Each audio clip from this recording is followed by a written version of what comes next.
This is Rendering Unconscious.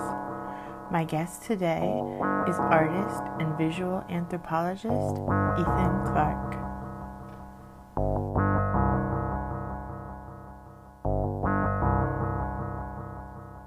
Well, thank you for having me on. I'm excited to be here, and I really appreciate this opportunity. It's actually my first podcast, so Very nice.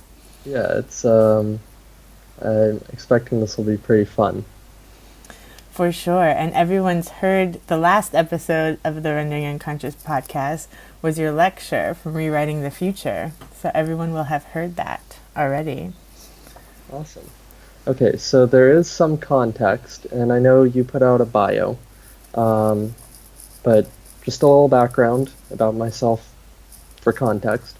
I'm a visual anthropologist who focuses on studying pop culture and art.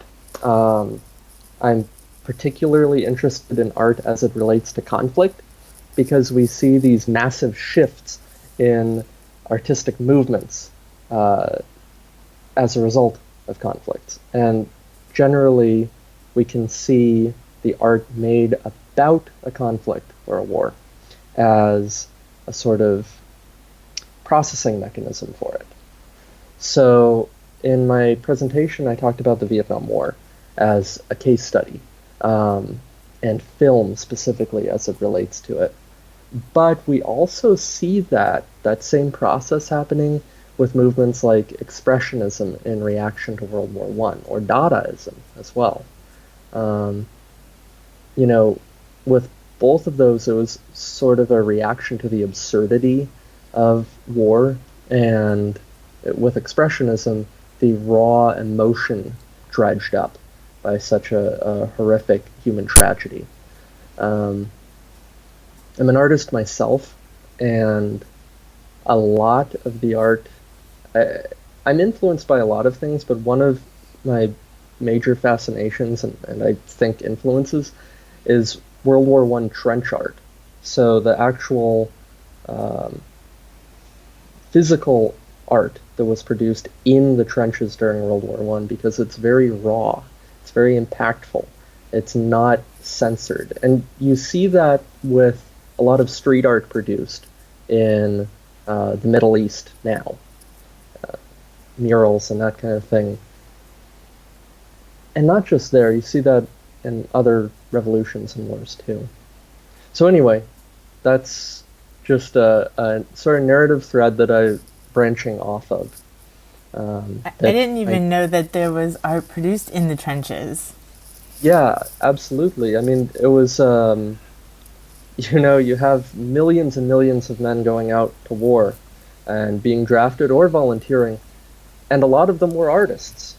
Either they were professional artists beforehand, or they were amateur artists who did passion projects, and a great many of them actually started in the trenches. But it wasn't just visual artists, it was poets, it was writers, and filmmakers as well. In fact, it's kind of interesting to think about going back to the history of war and film. These early photographers and videographers going out into battle, I mean, ostensibly as documentarians, but at that level, when these mediums were so early, it's definitely through an artistic lens. I'm not sure, did you see Peter Jackson's new project, They Shall Not Grow Old? Mm-mm. So it's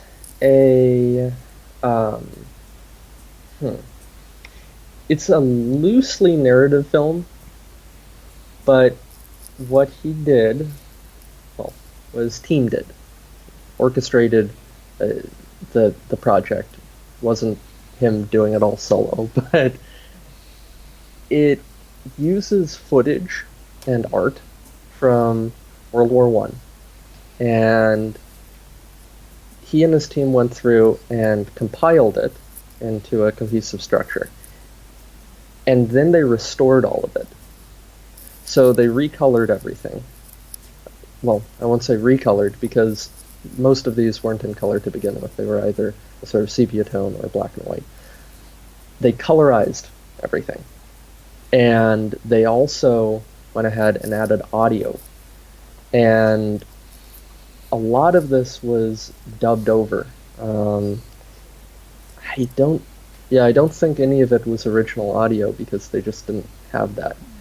But they brought in choruses to sing, It's a Long Way to Tipperary, and they brought in voice actors who matched the regiments that a lot of these young men came from. The focus was on England because Peter Jackson is English, and it was in conjunction with a British Preservation Society. I actually think it was in conjunction with the British government. But they managed to track down where these people would have been from, and they had speech analysts come in, lip reading analysts come in and say, oh, this is what he's saying. And they matched, if somebody would have been from Leeds or Lancaster, they got a voice actor with that accent to do them. So it was a really, really impressive feat of cinematography and filmmaking, but also it was a really immersive experience of depicting that war. I'm gonna have to check that out. Yeah, it's definitely worth a watch. It had a really limited run in the US at first, and my friends and we saw it on that first run, and I was shocked. I really didn't think that there would be that much of a turnout for it, especially outside of the UK, but it was packed, absolutely packed. And it wasn't just older people. I figured it would be people whose grandparents or maybe parents would have fought in World War I, but there were a lot of younger people, people younger than myself even, who were quite enthralled being there. And it saw a general release. So it's good to know that people care about history still, that people care about recording this stuff. Because we need to. Yeah, as a preservationist, it's kind of my fear that people will just kind of lose interest after a while. But I mean, people still care about the age of sail, and care about the Neolithic, and care about all these other eras. But with recent history, it's one of those things where maybe the details get muddled. And I don't like that, because we wish we had all these details when we're studying, say, a colonial settlement. Right? We just don't. But we have the details now. We just have to preserve them before they literally disappear. I was just talking to a friend who was in the Air Force, and he said that a bunkmate of his, back when he was in the dorms, had a massive steamer trunk filled with these photos depicting the earliest days of flying, and early pilots in the Army Air Corps, early pilots in the Signal Corps, and just all this history on celluloid and paper that hadn't been backed up anywhere.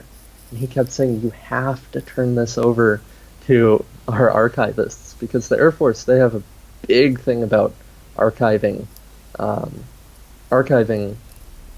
documents and historical preservation. A lot of people don't realize that, but because the U.S. military is so big, and I'm sure other militaries do this, but a lot of them have divisions specifically focused on historical preservation and archiving. I'm not sure if he ever turned it over, but I wish he did, because with a lot of these documents, that's the story. It's my grandfather passed this on to me, and sitting in a box, and I appreciate it, but I don't want to turn it over because I might not ever get it back. Hmm. Yeah. How did you get interested in this kind of niche in the first place? You know, I've been thinking about that a lot lately because a friend of mine, we were drawing a couple days ago, and he asked me the same thing. And I think it would be better to say what he thinks was the cause than what I think is the cause. 'Cause he knows me really well. And sometimes an outside observer is better than an inside observer. And his reasoning was, it seems like my interest is mostly in how can we learn from these tragedies? How can we prevent future conflict by understanding the conflicts of our past? And I think that's about it. A lot of my close relatives were in the military. Mm-hmm. So there's definitely a normalization there. And I think as an American, you have to be aware of that too, because we have a very militarized culture. Mm-hmm.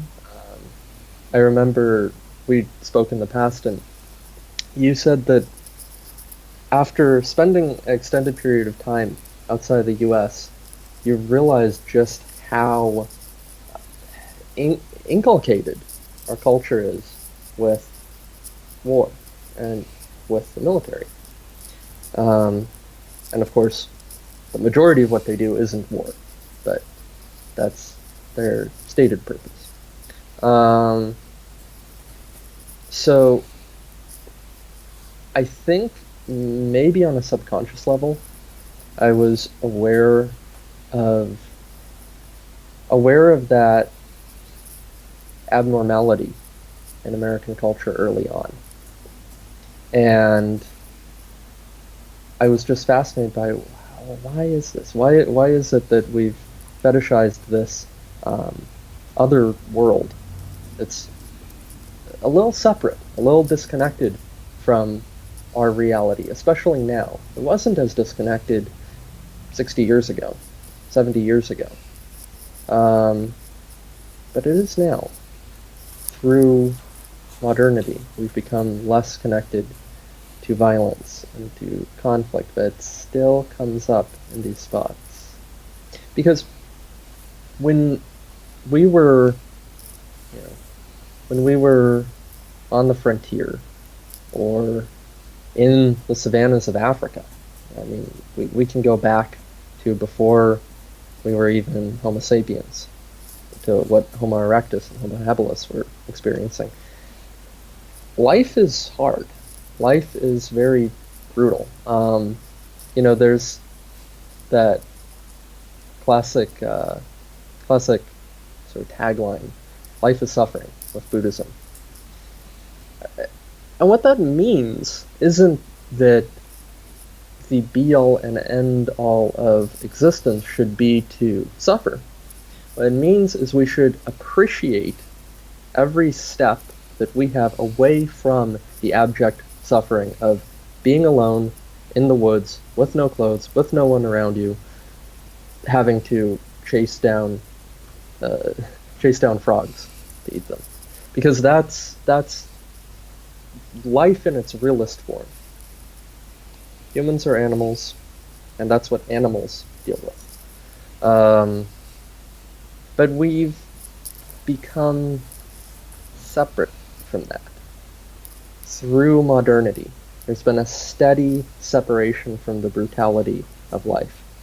You're not watching your kids get eaten by jaguars anymore. Okay, great.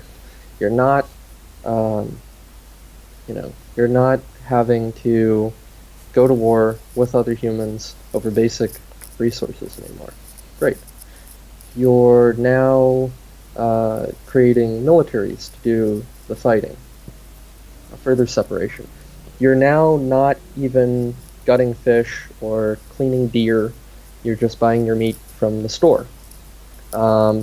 You're not seeing people get into fights. You know, in the 1800s, you had people, well, you still have this, people shooting each other over petty things. But it was a lot more, and that's an interesting sort of difference, too. Because it's become a lot more sanitized. In, you know, the south of Chicago, or around Lincoln Park in Baltimore, people get shot over pocket money. And memorials go up to them, their families grieve, but we don't see the body. We don't know who embalmed them or cremated them. Whereas in the 1850s, if somebody got shot over pocket money, which was equally common, their family would sit with the body. There might be a open casket funeral where everyone would come and mourn the body, and you still have that to an extent. But and maybe it's a product of mass communication, because we hear about people dying that we would have never known, and that depersonalizes them. But we've grown further from that natural state. And I think on the whole that's kind of a good thing, because that's a very brutal world. And from a humanitarian perspective, it's great that people aren't experiencing, you know, abject horror on a constant level to a lesser degree. But people still do. People in developing nations do. And people in conflict zones do. And as a first worlder, those conflict zones are where it's most familiar to us, because we talk to people who've been to them, who've been there, and come back to our cushioned, separated first world. So they really work as a good case study for how these moments of violence and brutality still play out. I think that's my real interest. It's that these offer a window into life as it's been for millions of years that we've grown so separate from. But so many people haven't. So many people still live in very harsh realities. I forgot who said it, but I heard a quote that it's always the apocalypse for someone. Like, we have these post-apocalyptic movies, and that very much taps into the same thing. It's this fantasy about what if we reset to this savage nature. But it's always the apocalypse for someone. If you go to the favelas of Brazil, it looks like, you know, a dystopian cyberpunk movie. You've got wireless routers hanging from wires on the ceiling, and you've got shanty structures, and you've got rampant crime, and you've got people coming face to face with death. It's the same thing with places in Bangladesh after a natural disaster. It looks like 28 days later, or it looks like the day after tomorrow. So we have these escapist fantasies of an apocalyptic nature, but they are, by their very nature, a luxury of how sanitized our world is. Well, and that's what's so interesting too, because you're not only looking at like people's experiences who are coming back from these places, but also the entertainment or the film or the documentaries that are made about them, and then how that is used to influence the thought of the culture as well. Yeah, yeah, absolutely. Because we, since we're disconnected from these processes, we have to contextualize them somehow. And that's where art fits in. We use art to make sense of big things, boil them down into something that can be digested on a screen, or digested on a canvas, or digested on a sculpture, among other things. Because they're too big to take in otherwise. And that's not to say that it's impossible to grasp like the experience of a soldier at war, but it kind of is. I mean, it's impossible to grasp the the feeling of having surgery on your toe unless you've had it, and that's not to minimize it. It's just to say that experiences are only truly experienced by the ones experiencing them, which is, a pretty sensible thing, I think. But art comes in and processes those experiences into something that everyone can understand on a certain level. It makes experiences relatable. And getting, a bit more focused, that's where films come in. Films offer such a little narrative slice of a structured reality that helps us understand the unstructured reality. And they never quite do it genuinely. There's always some degree of distortion there. That's to be expected. But they help people come to grips with what other people are experiencing, that they empathetically want to resonate with, but can't because they weren't there. And, sometimes it misses the mark. Like, in Vietnam films, you have the stereotype of the crazy GI, this crazy vet who's been so scarred by his experience that he's basically a ticking time bomb. Now, statistically, that wasn't the case. Most vets did not have mental health issues after war. A lot of them did. About a quarter of them did, which is a big number. But it wasn't everyone. And on top of that, a lot of them were quite happy to have participated in the Vietnam War. But the U.S. wasn't. The U.S. had this cultural shift where they said, we're not happy that we went into this conflict.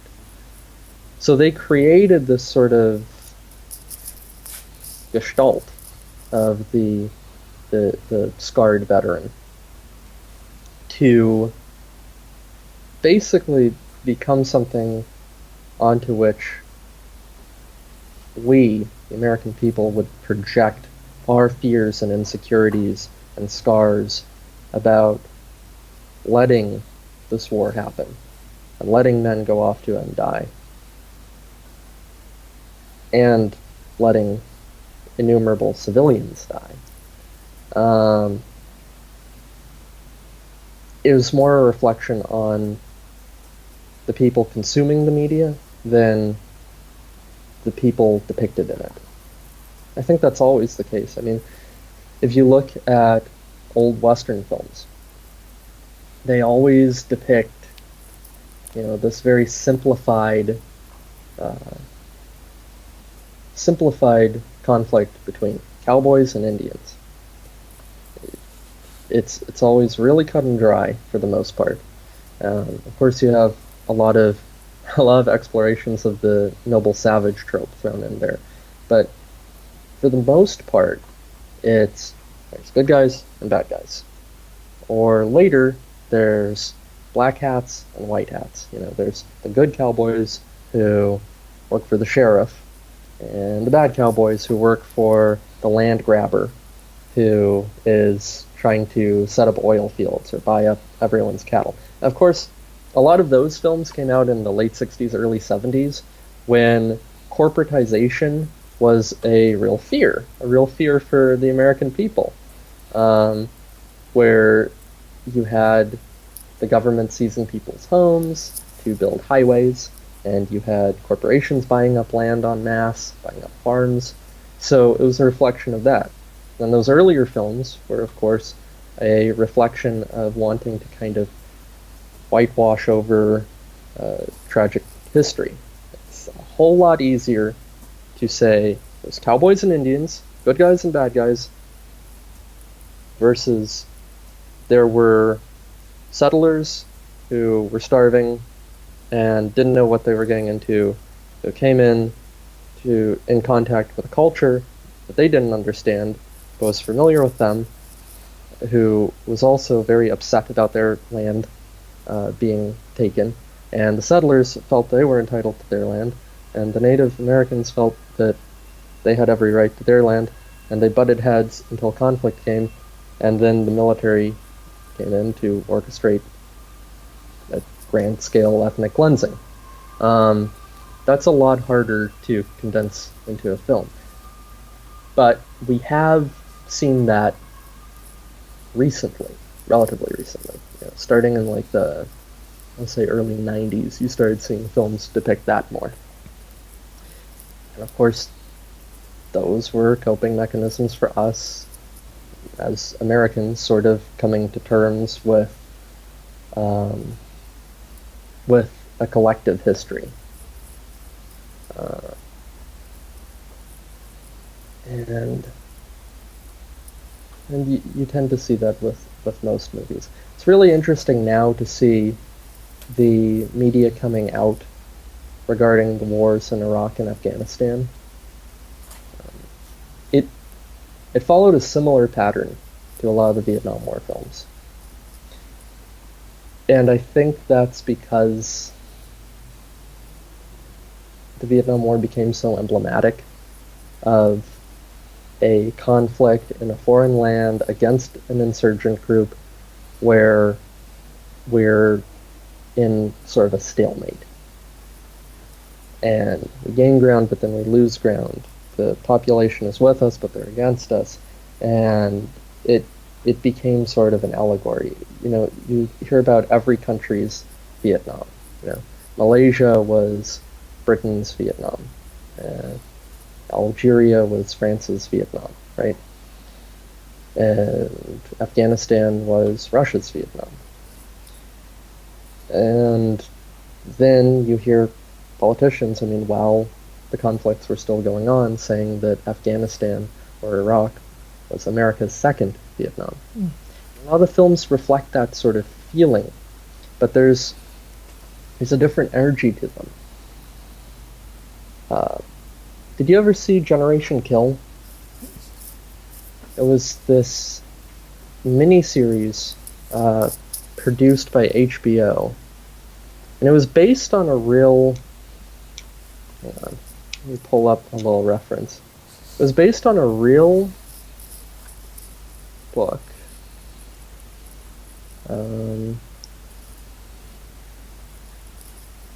By Evan Wright, who was an embedded reporter with the Marine Corps 1st Reconnaissance Battalion. It was set in 2003, and it depicted it depicted the trials and tribulations of I think it focused on one platoon. But hang on. I'm gonna share screen. There we go. So, focused on this one platoon of Marines going through Iraq, and it felt a lot like Apocalypse Now, because you have this increasingly sort of hopeless struggle and increasing apathy within the fighting force that we're watching. But it had the distinct difference of being a far more monotonous war. And that's something you hear a lot about from veterans about the wars in Iraq and Afghanistan. That seems to be the sort of narrative that's forming there, that there is a lot of hurry up and wait. But what's weird is that's true of every war. It's just being focused on more now. And I don't quite know why that is. But I have some suspicions. You know, a prevailing narrative regarding Iraq and Afghanistan is that they were pointless, right? There are these pointless conflicts. So I think that might be a reflection of it. With Vietnam, we know it was brutal, but especially when media first was made about it, we hadn't created a consensus of pointlessness.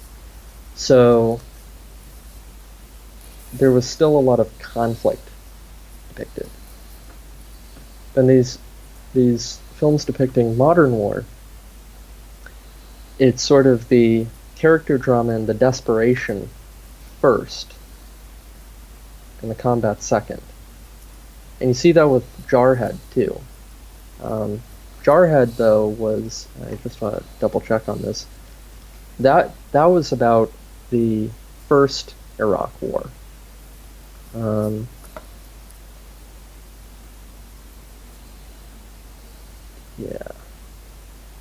Yeah.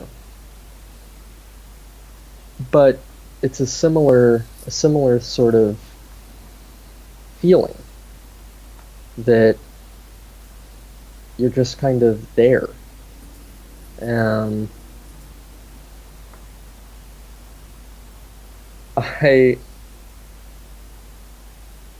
There's a new form of media too that came out of Iraq and Afghanistan. Well, came out of veterans from Iraq and Afghanistan and people watching the war on TV.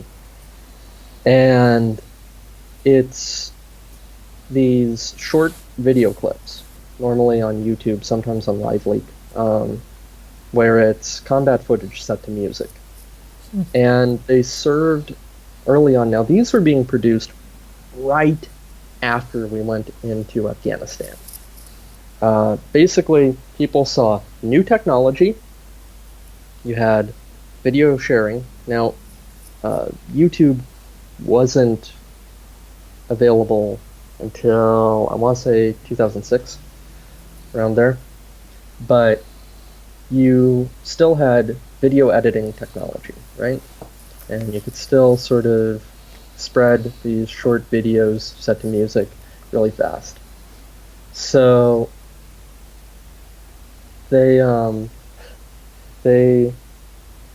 put out a plethora of these short clips, and they would show, bomber crews dropping bombs. They would show people in tanks. They would show, it was very jingoistic, and it would always be set to really like aggro metal, like you would have it set to Slayer, or you would have it set to Dope. There's a lot of new metal, because that was the genre du jour for metal at the time. But a lot of new metal, a lot of thrash metal, and a lot of combat footage. But I recently saw a video by a channel on YouTube called War Aesthetics, and I believe this guy is a Canadian serviceman, and he makes these vaporwave retro videos in this format, but they're not so much propaganda pieces. And that's not to say that in their own right these earlier videos weren't art.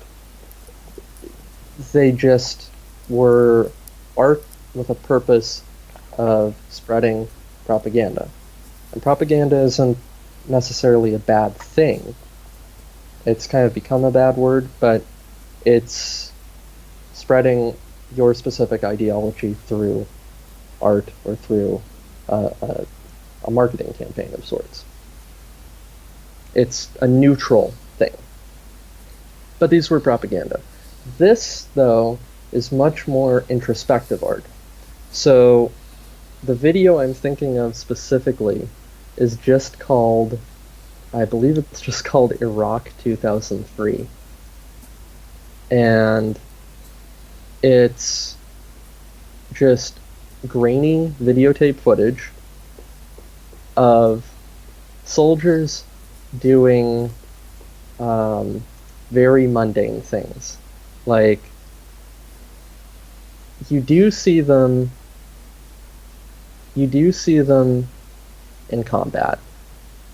You do see them driving tanks. But they're just for most of the video, they're just driving. And it's set to the song Brain Stew by Green Day, which is just so perfectly emblematic of the period. I mean, the lyrics are, I'm having trouble trying to sleep, I'm counting sheep but running out, as time ticks by, etc., etc. And it's about the sort of desperate, bored plight of a young man. And this video clip that's only about 4 minutes long, that's what it's about too. It's about the desperate, bored plight of young men who want to see action, who want to be in a World War II or Vietnam movie, but aren't. And the reporters videotaping them aren't trying to make it look like an action movie, like they were in Vietnam.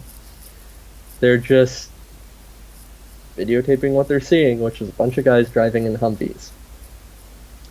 And towards the end of the video, it focuses in on a lot of these clips of guys looking really burnt out, guys walking through oil fields on fire at dusk, which is a hell of an image. I think Jarhead used a similar imagery towards the end of it. And it just creates this environment of absolute exhaustion and boredom. Well, save the link and send it to me so I can include it and look at it. Let me go ahead and do that right now.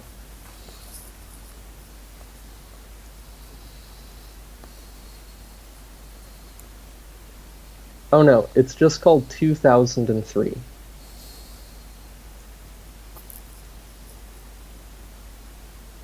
There we go. But yeah, this guy, he did a lot of other interesting little video clips in the same style, where he took the genre of these jingoistic war footage clips, and he made them not jingoistic. But there's still an element of authenticity to it because he's an active duty serviceman. But it reflects such a massive cultural shift in how we view conflict versus how we viewed it in 2000. We've just become so much more jaded to it. So, getting back to something I said earlier regarding us becoming disconnected from conflict. I think we've started to become a little bit more connected with it. Not with brutality. I think, let me put it this way. I think the average person, the average first worlder, I'm going to be very specific here, the average first worlder would be far more shocked and disgusted by seeing a dead human being now than they would have been in 1900. However, I think they'd also be far more apathetic and far more dismissive and uncaring of hearing about somebody getting shot than somebody from 1900. So we've become far more comfortable with sanitized violence. Mm-hmm.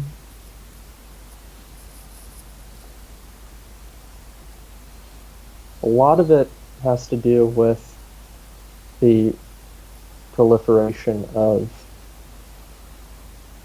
news media and the proliferation of the 24-hour news cycle, where rather than hearing about somebody you might know, somebody from your city dying, or a tragedy occurring, like a riverboat capsizing and hundreds of people dying. Rather than hearing about that at a semi-local level, occasionally, but also coming in contact with death regularly in your own life, from hunting or going to the butcher or seeing people at funerals, hearing about somebody's kid dying of cholera. We have a constant stream of death statistics. This many people died in this mass shooting. This many people died in this factory collapse. This many people died in this bombing. Where we, as a culture, I think care a lot less about death. But at the same time, we are very disconnected from the physicality of it. Mm-hmm. And it's weird how we don't just see this occurring. I mean, it's a feedback loop. We don't just see this occurring with how violence is depicted, but with how it's carried out. Think about drone bombings, Mm-hmm. or increasingly long-range warfare. Since the dawn of time, we've gotten further and further from another person with the intent of killing them. We were fighting hand to hand for thousands and thousands, hundreds of thousands of years, actually. But even in structured conflict, thousands of years. And then we were shooting at each other at relatively close range. And now you still have street-to-street urban fighting. But so much of it now is done through, okay, we know where the enemy is, we're launching an airstrike. Or we know the enemy is over that hill, we're going to shoot at them to try to pin them down or drive them away until we have enough intel on exactly where they are to call in an airstrike. And I mean, to a certain extent, war at that scale, that distance, has been going on for a while. I mean, In World War I, in the Civil War, you saw artillery bombardments. And in World War II, you had bombing runs. But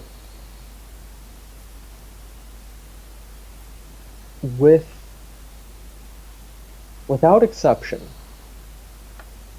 you had high numbers of people coming face to face in conflict with each other.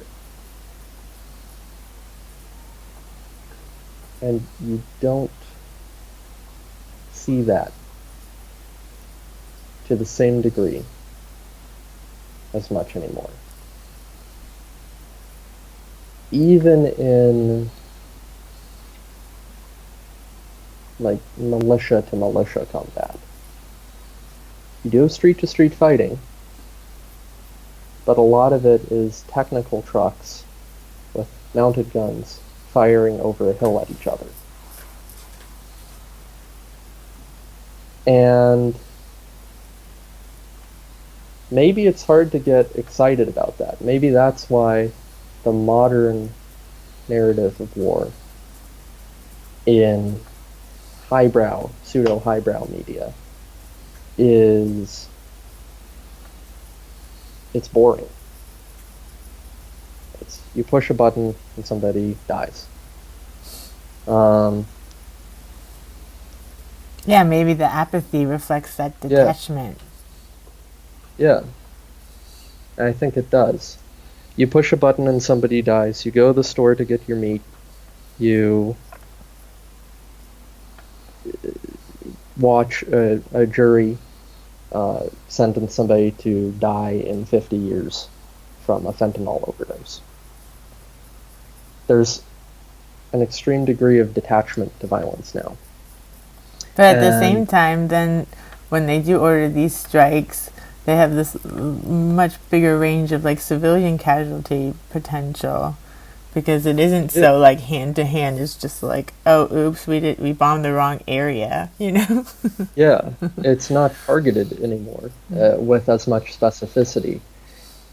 You did see that in previous conflicts. You saw civilian casualties. But you saw a lot of intentional civilian casualties, tragically enough, in ancient conflicts. You'd see people, or medieval conflicts, you'd see people sacking cities, saying, we're going to kill everyone in here. You don't see as much intentional civilian bloodshed, but you see a lot more unintentional casualties. Now, there were instances of that in every conflict. Large instances of that in World War II.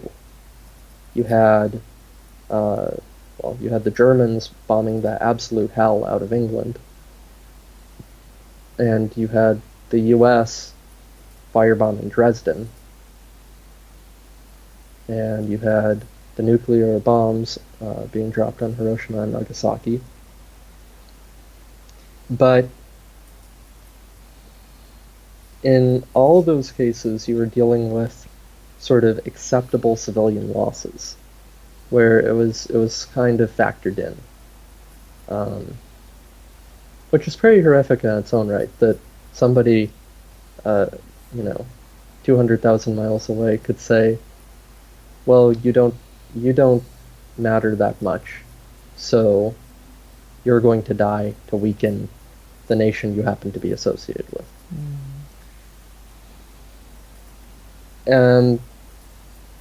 But you do see it happening a lot unintentionally now, and that sort of is a new level of detachment and apathy. This is a little bit off topic, but kind of related. But did you see Chernobyl?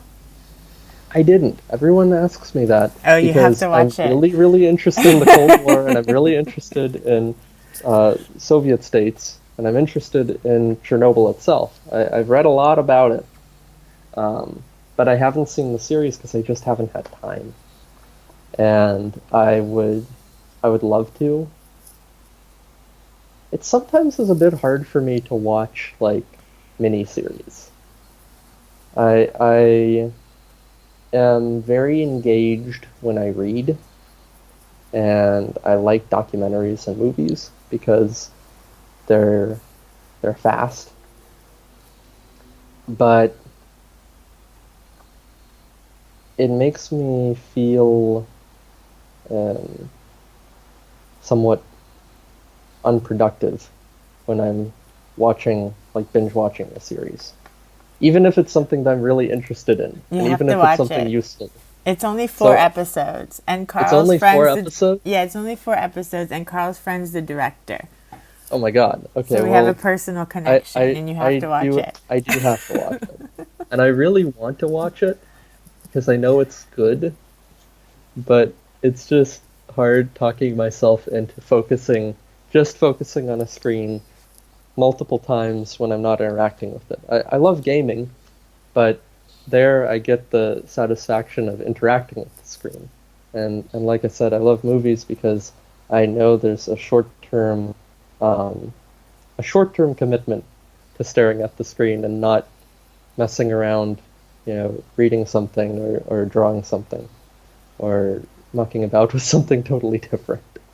Yeah, Um, tell us more about your art. so yeah, I mean, my art is I'm an illustrator. So I draw pretty much anything you can find. You can find my artwork at Lucid Pixel Consulting. That's my official Instagram page, and it's fairly new. I've had the sort of Lucid Pixel brand for a while. That was my personal Instagram account, but I decided to convert over to a public profile because I said, you know, I put a lot of effort into this. I may as well put it out there. Mm-hmm. May as well put out what I've got. So most of my artwork is of people because I spent a lot of time taking portraiture classes and a lot of time doing art classes focusing on the natural world and organic things. And I really like drawing people. I think maybe it comes from my anthropology background or my athletics background, where I like seeing how the body works and I like seeing how different people express themselves and move and costume themselves, because there's a big fashion component too. Mm-hmm. But yeah, a lot of my illustrations are of that. But I've been expanding more into sort of conceptual pieces. Either objects, imagined objects, or imagined garments, or imagined scenes, and characters. And a lot of it is influenced by anime and cyberpunk and sci-fi. And a lot of it is also influenced by expressionism and like I said, sort of trench art, and also street art and graffiti art. I actually used to be really, really into street art. And I don't know what the statute of limitations is on putting stickers on things, but I did that for a while. I would, do the classic thing of taking a bunch of mailing labels and drawing all over them with Sharpie and then slapping them on things.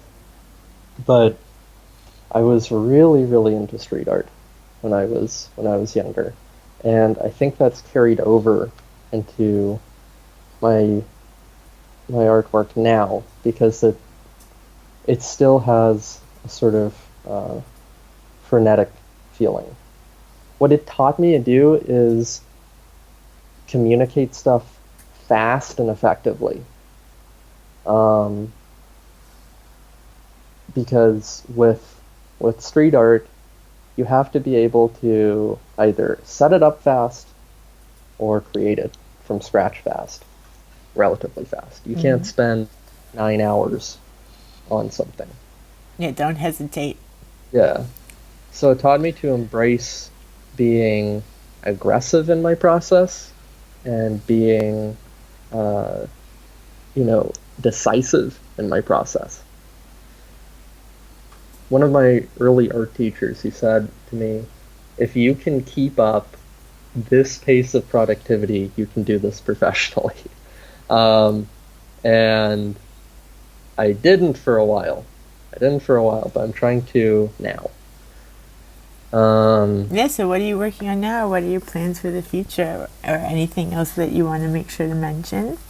So right now, I am doing freelance writing work for content writing and for copywriting and any sort of other writing work that anyone might need done. I also do editing and writing tutoring.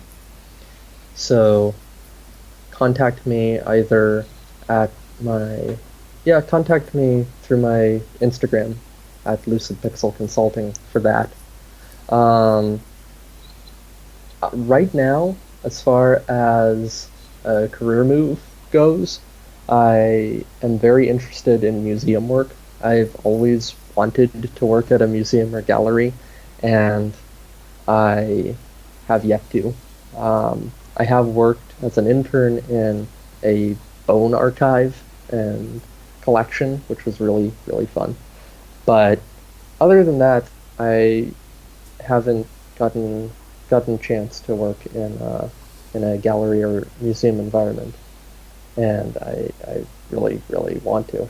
So if anyone is in Southern California listening and has a job opening at a museum or gallery, I am available and actively looking.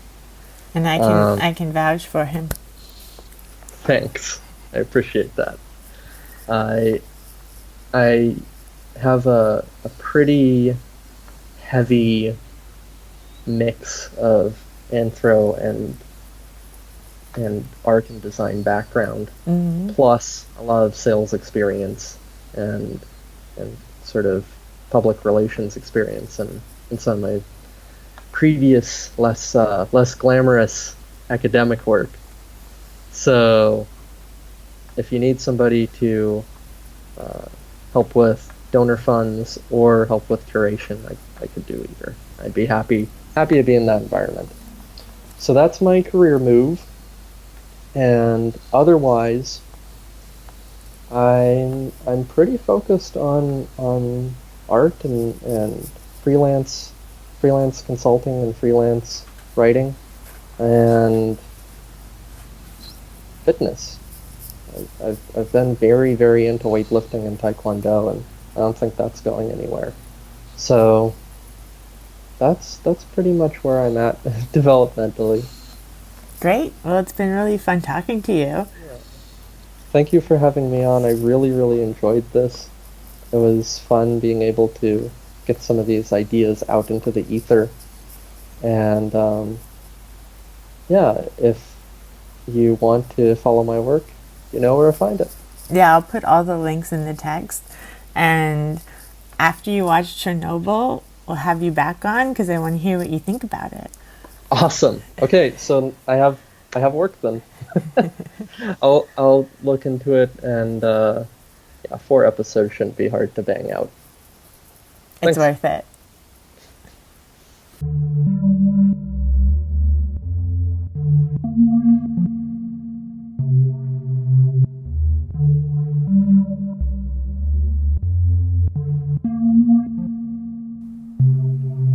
Thank you for listening to Rendering Unconscious. You've just heard a discussion with artist and visual anthropologist Ethan Clarke. For more, you can find him at Lucid Pixel Consulting. You can also visit our publisher's website, trapart.net, or my website, drvanessasinclair.net.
wasters of the world, unite. But not here, not now. We have better things to do, and for your behavior you will hang from an old tree, a tree not yours, nor will it ever be. The news is new, and it's for you. Our eyes meet before I kick away your support. The last words you hear come from my mouth. Noblesse oblige.